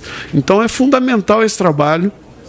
E aqui eu agradeço o presidente Williams e o presidente Beltrame pelo apoio e pelas contribuições de todos os secretários. Eu recebi contribuições de todos eles e estamos alinhadíssimos. Estamos trabalhando em prol do Sistema Único de Saúde. Havia outros. Então a pergunta de quando começa a ser testado seria essas semanas. É isso, secretário? Essa semana, assim que nós chegarmos, nós já vamos distribuir, já tem uma grade de distribuição pronta, então nós vamos distribuir isso para os serviços de atenção primária. Então nós vamos começar com profissionais de saúde, de acordo com o planejamento discutido com o secretário Erno, com a Secretaria de Atenção Primária. Então, eu creio que até o final desta semana já teremos o teste para poder tirar foto e visualizar a metodologia. A Rádio Nacional do Alto Solimões, ela fala um pouco da experiência no Amazonas, só para tentando trazer para o caráter nacional, essas localidades de difícil acesso terão uma logística diferenciada? Eu pergunto porque, na regra do grupo, a gente dá preferências a temas nacionais. Então, acho que a gente pode extrapolar essa pergunta para temas nacionais.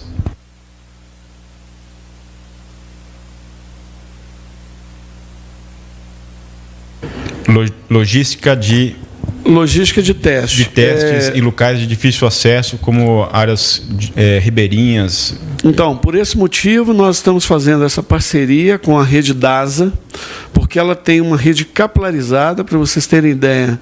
Tem muitas empresas do interior do Amazonas que fazem os testes, eles realizam em São Paulo, tem uma capacidade logística muito grande, e integrado com a Fundação Oswaldo Cruz, com os laboratórios centrais, a gente vai ampliar essa capacidade. Hoje, nós já temos estratégias com os laboratórios centrais, então, na região amazônica, já existem fluxos pré-definidos de coleta. O que nós estamos fazendo é intensificar esses fluxos. Lembrando que, inicialmente, a estratégia ela começa em grandes centros, porque a aglomeração ela é grande. Então, a gente sai desses grandes centros, regiões metropolitanas, regiões e municípios com mais de 500 mil habitantes, e gradativamente vamos expandindo essas estratégias para os municípios de menor densidade populacional. Tem medicamentos. O Jota gostaria de saber se o governo tem tentado algum tipo de negociação diplomática para facilitar a importação de insumos para a fabricação dos medicamentos testados para tratar a Covid-19, cloroquina e hidroxicloroquina. Se sim, com quais países? Olha, a produção ela é nacional. A cloroquina ela é realizada aqui no Brasil, já mencionamos ontem. A hidroxicloroquina ela é de produção em laboratórios privados, né? E os insumos, até que me constam, eles não estão... nós temos um estoque só no Brasil de 1.800.000 tratamentos de cloroquina no nosso estoque. Então, nós temos condições agora de suprir o mercado, a necessidade nacional, que vai dar tempo para o suprimento e a regularização de outros setores. Lembrando que a hidroxicloroquina ela é vendida em farmácias, ela é vendida para o tratamento de lúpus eritematoso. Já a cloroquina, ela não é vendida em farmácia, ela é produzida pelos laboratórios governamentais e é distribuída de acordo com programas de saúde pública para tratamento da malária. E esse processo não foi alterado. Record TV, como está a fabricação e distribuição da hidroxicloroquina? Quais os hospitais autorizados para a aplicação do protocolo? O Ministério da Saúde já tem uma avaliação sobre a evolução dos pacientes? O medicamento é injetável? O Dr. Marcos Vinícius Lacerda, do Instituto de Medicina Tropical do Amazonas, Fundação de Medicina Tropical do Amazonas, está concluindo, junto com o Dr. Júlio Croda, nós estamos trabalhando neste material e vamos passar essas instruções muito em breve, alinhados com aquilo que o Dr. Denizar já apresentou. A Fundação de Medicina Tropical do Amazonas é a instituição brasileira mais renomada, com maior capacidade para instruir o uso adequado deste medicamento, uma vez que o volume de casos que eles recebem a partir dos casos de malária na região amazônica lhes confere uma capacidade muito grande de saber com mais detalhamento quais são as características clínicas, as situações, as reações adversas. Então, nós estamos trabalhando nisso e vamos informar a sociedade ainda em breve.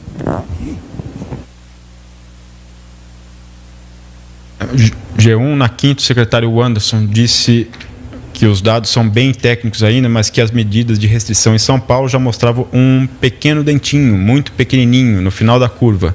Na sexta, o G1 mostrou que o sistema de São Paulo não está notificando casos pelo critério clínico epidemiológico, só casos graves. Pergunto, considerando o cenário e a afirmação de quinta, o que de fato mostram os dados sobre a evolução das mortes dos casos em São Paulo depois das medidas de restrição? Olha, esse dado ele está em processamento. Quem me informou, quem me passou essa análise foi o doutor e professor da Universidade de São Paulo, Marcelo Buratini. Buratini é um dos maiores especialistas do Brasil, conhece muito, e ele está concluindo esse estudo. Assim que eu receber esse estudo, nós vamos dar publicidade, mas como eu reitero, ainda são dados preliminares, estamos no início de um processo, precisamos aguardar um pouco mais, mas obviamente vamos informar tudo que nós tivermos em mãos.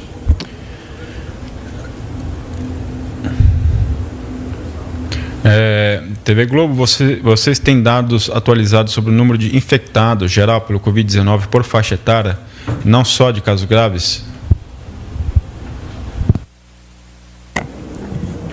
Nós estamos evoluindo o nosso sistema de informação.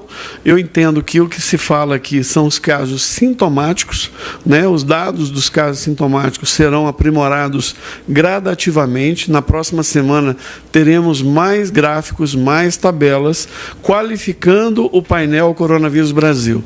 Então, nós agradecemos a pergunta e nos comprometemos em colocar essas informações na evolução do sistema. Jornal Combate ao Coronavírus, TV Globo. O Ministério tem divulgado que o Brasil tem leitos suficientes para registrar 2,2 casos por 100 mil habitantes. 2,2 leitos por 10 mil habitantes.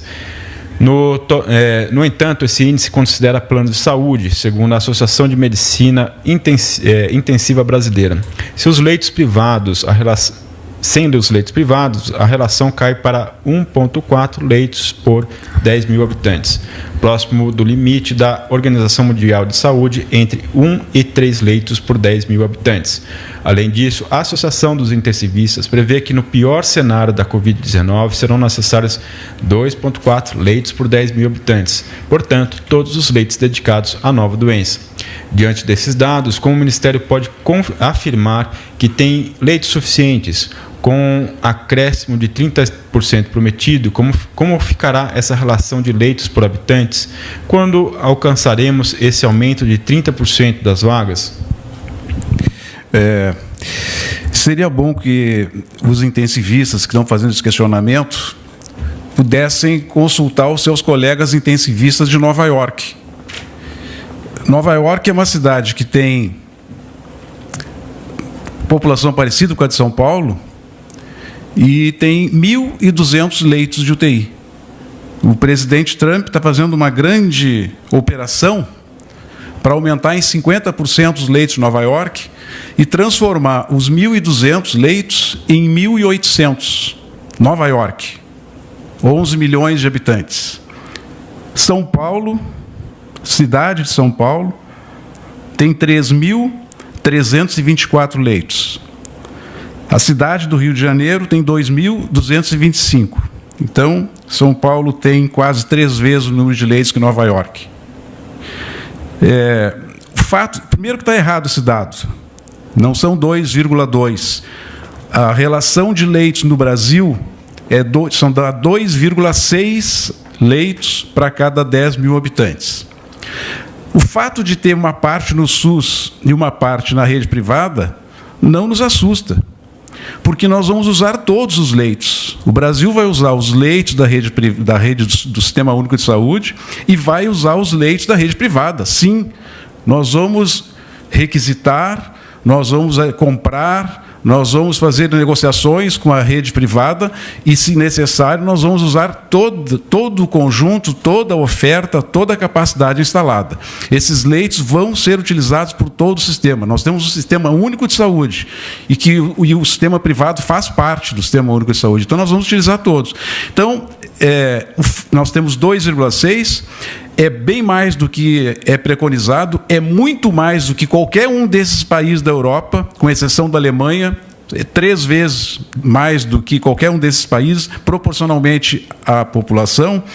E, mesmo assim, nós estamos aumentando em mais 30% a nossa capacidade. Mesmo com essa oferta de leitos, que ela já é superior ao que é estabelecido, os epidemiologistas estavam esperando e prevendo uma necessidade para o Brasil de 2,4 leitos para cada 10 mil habitantes. Nós já temos 2,6, mais do que eles estavam prevendo. E, mesmo assim, nós estamos aumentando em mais 15 mil leitos. E, se precisar, nós vamos colocar mais. O Ministério da Economia, junto com o Ministério da Saúde, tem uma operação grande, gigante, com as fábricas que estão produzindo respiradores. Nós vamos produzir 17 mil respiradores nos próximos 3 meses e nós temos condições de importar respiradores se for necessário. O problema para nós não vai ser o número de ventiladores, de respiradores. Nós temos uma preocupação em relação a pessoal. Por tudo isso que o ministro falou anteriormente, pelo risco dessas pessoas ficarem doentes e terem que se afastar, pelo tempo que elas vão ficar fora do sistema, pelo fato de muitos profissionais médicos plantonistas não atuam só num hospital, ele faz plantão em mais de um hospital, 2, 3 hospitais diferentes, e quando ele estiver afastado do trabalho, ele vai ter um prejuízo na escala dos 2 ou 3 hospitais, e isso nós estamos preocupados. O nosso problema não é tanto o número de equipamentos.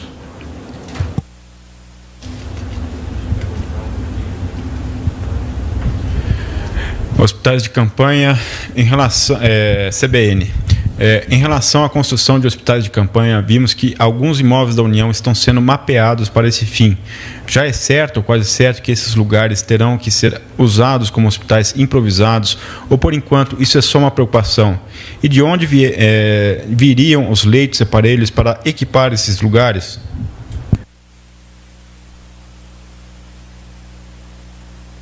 Bom, esses leitos estão sendo ampliados por ações, por iniciativas dos governos municipais e estaduais. E, obviamente, que nessa ampliação de leitos já está sendo previsto essa ampliação com equipamentos, com camas, porque são unidades de baixa complexidade.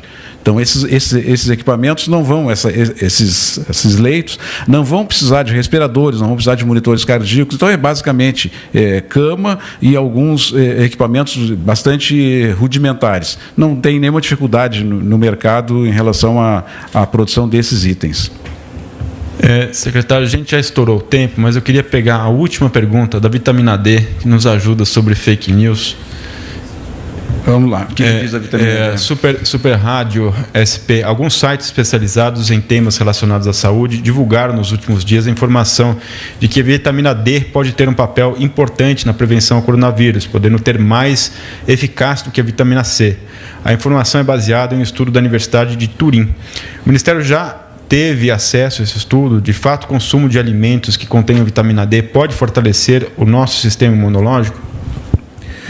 Até agora, o que nós temos de informação as vitaminas são essenciais, são importantes para o sistema imunológico para quem tem deficiência da vitamina. Então, se alguém tem uma deficiência de uma determinada vitamina, a reposição é desejável, é necessária para manter um equilíbrio e ter a sua imunidade garantida. Não existe, pelo menos até o momento, nenhum trabalho com consistência científica em que um acréscimo na oferta de qualquer tipo de vitamina possa reforçar o sistema imunológico. Não existe isso ainda, comprovando que, se eu tomar mais vitamina D do que eu preciso, E isso vai melhorar o meu sistema imunológico. De qualquer maneira, a nossa Secretaria de Ciência e Tecnologia fica diariamente fazendo análise de tudo que está sendo publicado na literatura mundial sobre coronavírus e, obviamente, que se houver alguma ação nesse sentido, com algum embasamento científico, nós traremos para a disponibilidade. Nesse momento, ainda não existe nenhuma consistência científica para a incorporação de vitaminas, como está sendo proposto aqui. Secretário, encerramos os 20 minutos, os 30 minutos propostos. Eu acho que... 2 tempos de pergunta. Exatamente. Um com o ministro e um com o secretário Anderson e eu. Obrigado. Eu não sei amanhã, domingo. Podemos fazer segunda só? Acho que amanhã vamos dar folga aí pro pessoal e faremos então na segunda-feira. Amanhã faz uma atualização no boletim, uma atualização dos dados no boletim, sem a necessidade da entrevista coletiva. No painel direto, no coronavírus, esse aí, né? covid.saude.gov. Não. Aliás, para lá. covid.saude.gov.br. Estará atualizado amanhã a partir das 16 horas. Se tiver algum fato relevante para amanhã, a gente faz a coletiva. Se não houver, ficamos então para segunda-feira e amanhã só atualização. Obrigado para todos, bom fim de semana.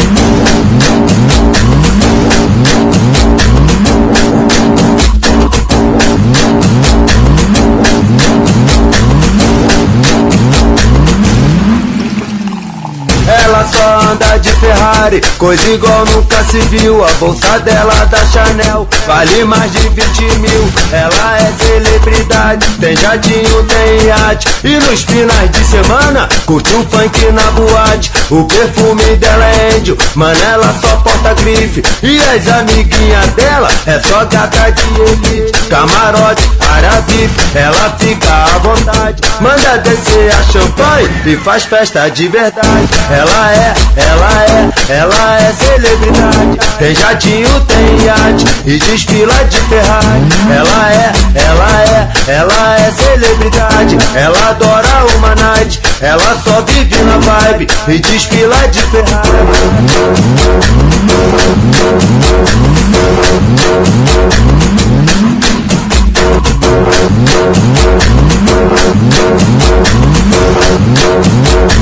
Ela só anda de Ferrari, coisa igual nunca se viu. A bolsa dela da Chanel vale mais de 20 mil. Ela é celebridade, tem jatinho, tem iate. E nos finais de semana, curte um funk na boate. O perfume dela é índio, mano, ela só porta grife. E as amiguinhas dela é só gata de elite. Camarote, área VIP, ela fica à vontade. Manda descer a champanhe e faz festa de verdade.